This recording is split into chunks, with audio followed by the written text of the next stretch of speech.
So for this client, we're switching from a volume set, as you can see,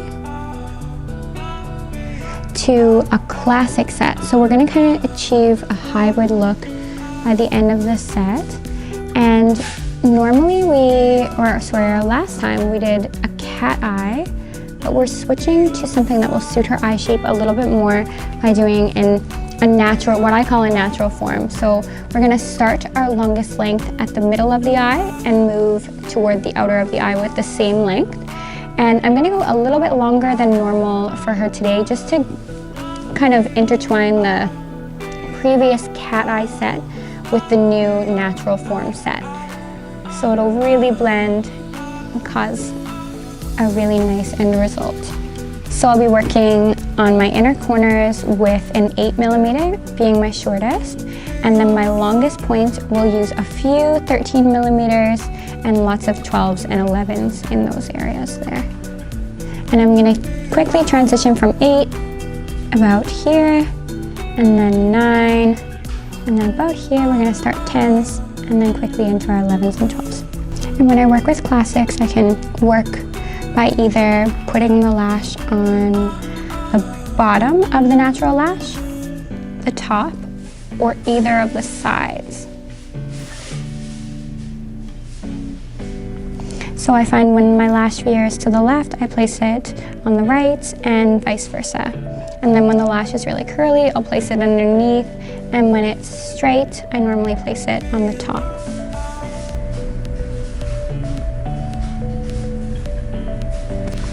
Just take note of how my tweezers sit while I lay the lash, and then also how my hands sit on my client's face as well.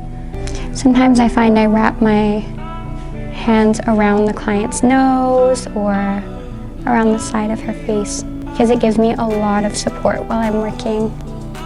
Then I can precisely lay the new extension.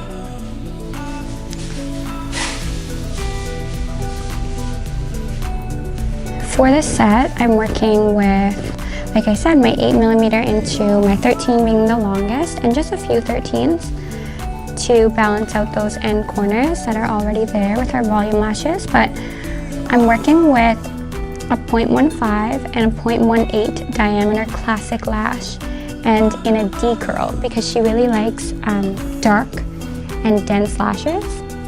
So a D curl is a really good option for her. And then I'm using my 0.15s on her normal size lashes and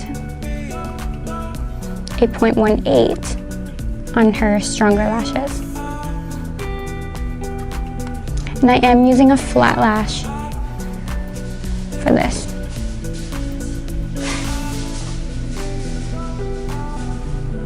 When I'm going for depth and darkness, I do find I veer more towards my flat lash because they give a darker result without the weight.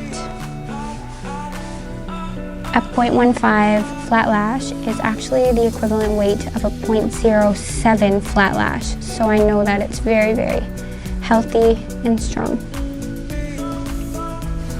Will keep her natural lashes very strong.